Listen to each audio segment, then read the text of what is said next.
Hello everybody and welcome back. Today we're gonna do something different. I'm gonna paint the Takom 1 in 16 Willys Jeep. It's not for myself, it's for a friend. He likes to build but he doesn't like to paint, so he asked me to paint it and make it a little bit dirty. He only wants me to use the white star on the hood and for the rest no decals at all. I've already primed it. I used Titan's Hobby matte black primer just from the spray can. And now I'm gonna pre-shade it with white. I'm having some difficulty with the lighting because normally I will have my light in the spray booth on, but it doesn't give a good light on the camera, so I will leave it off for now. And also the suction, I'll keep it off for now. I know it's more healthy to keep it on, but yeah, you still want to hear me, so. For this job I'm using my Titan Hobby compressor and I'm using a Tamiya trigger type airbrush. Now it's a matter of opinion if you like the trigger type or the normal type, like so. I've got both and I think I like this one better. It's less strain on the finger for longer spraying. For the pre-shading, or I better say pre-highlighting, I used the AMMO MIG satin white. Put it in front of the camera, not beside it. And I will use also the acrylic thinner of AMMO MIG, and I will dilute it only with a few drops. I always find it difficult to say the exact formula, but I think it's about 1/3 dilution, maybe. Not more than that anyway. I don't like to use very thin paint. But of course you gotta make it thin enough so it won't splatter on your model.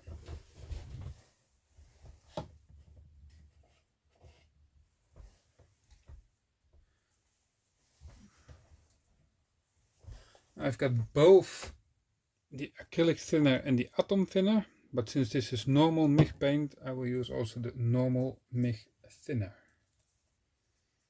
What I always like to do is spray a bit on the bottom. I know some of you guys will hate me for it, but I'm always under the opinion the bottom you don't see, and then I know how consistent my paint is. Now, this is quite good enough, it doesn't run, so let's start. What my goal is here is try to highlight the upper laying parts, like the wheel hubs, the center of panels, grips, handles, corners,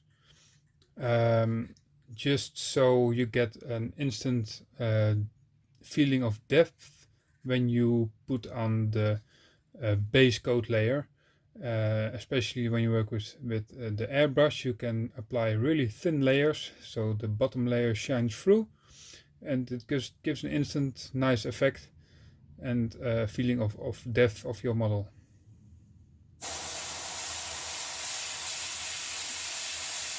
If it's not, if you feel you've put on too much on the sides, it doesn't matter too much. In real life, lighting isn't perfect also, and soldier's painting isn't perfect also, and mud and dirt will cover up any larger mistakes. So just do what feels right, and if you don't like it, make it black again and start over. But most of the time I don't think it's necessary.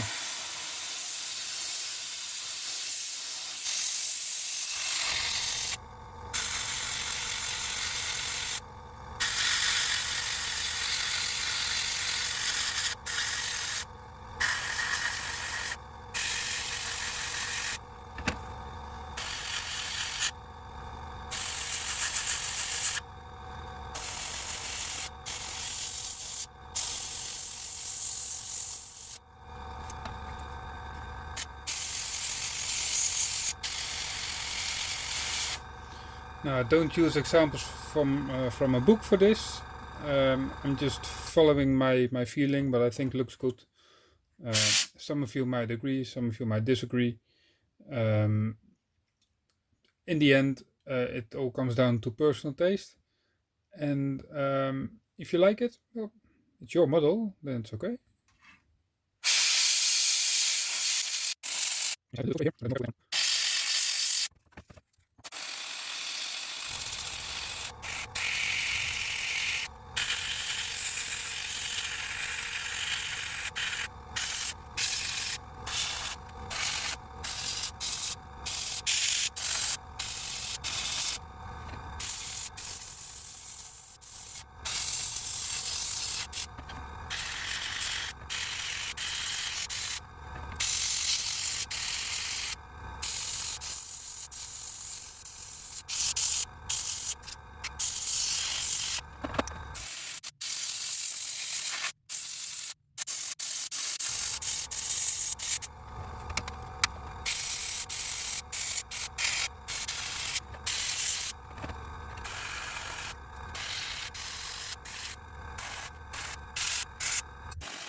Well, that's it for now. Let it dry overnight. Continue the next time.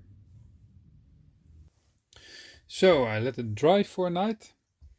And now I'm gonna continue with the basic green color.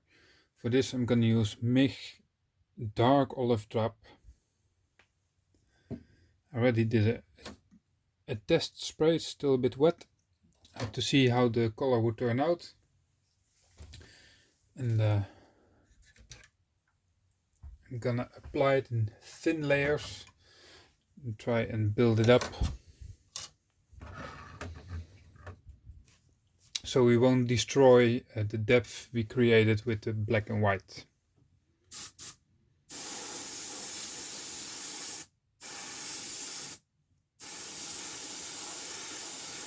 Keeping a little bit more distance now because I'm not making any patterns or striping.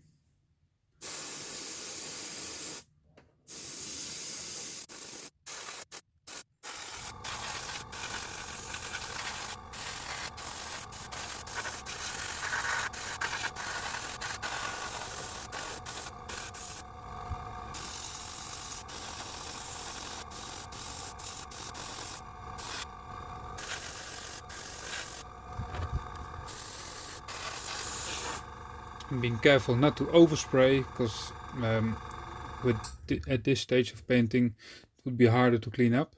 So here with the wheel you see it's a bit wet, so I will leave it dry for now and then go over it later just to prevent a lot of overspray.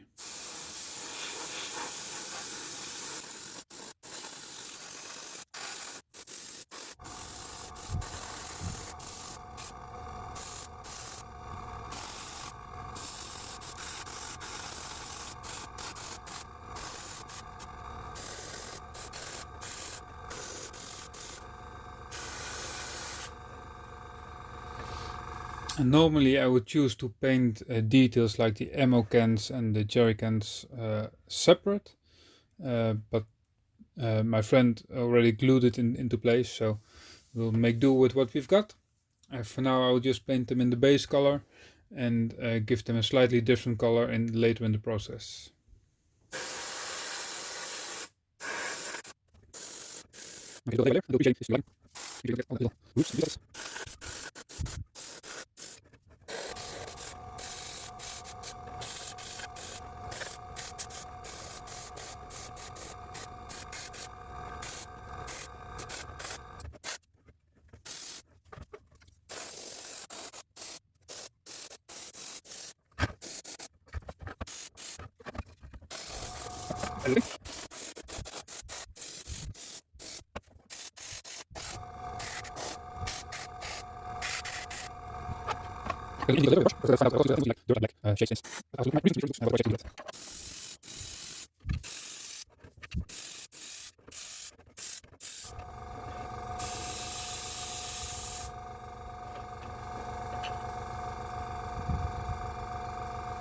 Well, the hood isn't perfect, but it's not a big deal because my friend did say he wanted it old and dirty looking, so I'm not gonna worry about it too much.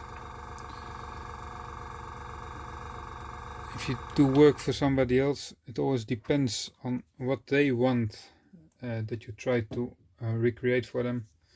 So in this case, I see there's a little finger mark here. For now, it doesn't matter, as it will fit into a dirty Jeep.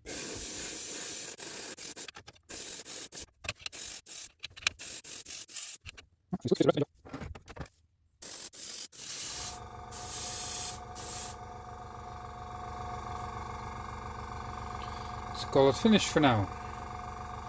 Let it dry overnight again, then pick it up later.